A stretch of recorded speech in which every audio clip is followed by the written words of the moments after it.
નમસ્કાર, જય હિન્દ, જય ભારત. હું યુવરાજસિંહ જાડેજા. આજરોજ પીજીવીસીએલની જે વડી કચેરી રાજકોટ ખાતે આવેલી છે ત્યાં વિદ્યાર્થીઓ ધરણા પ્રદર્શન અને આંદોલન કરી રહ્યા હતા.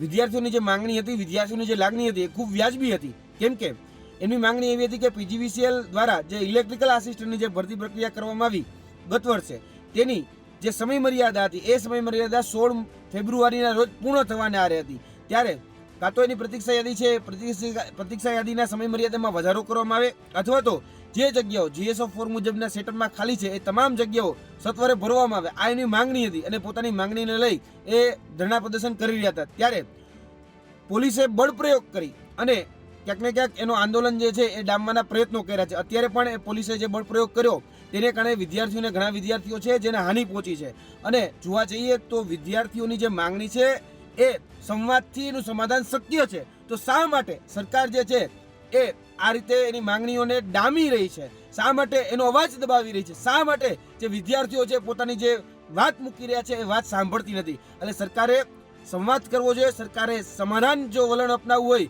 તો સંવાદથી જ એ સમાધાન વલણ છે એ શક્ય છે. આ રીતે બળ પ્રયોગ કરવો એ કેટલું યોગ્ય?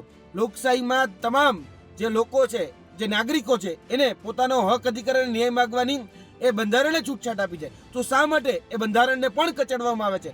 શા માટે યુવાનોના અવાજને કચડવામાં આવે છે?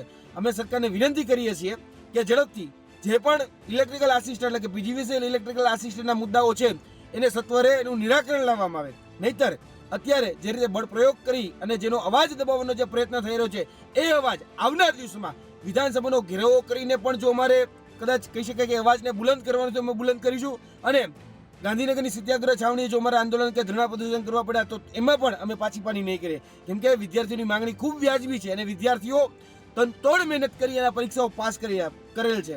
તો આ જે પરીક્ષા પાસ કરેલ ઉમેદવારો છે એને સત્વરે ન્યાય આપવામાં આવે એટલી જ અમારી માંગણી છે. અને પોલીસે સત્તાપક્ષના ઇશારે જે બળ પ્રયોગ કર્યો છે એને અમે કડક અને સખત શબ્દોમાં વખોડીએ છીએ.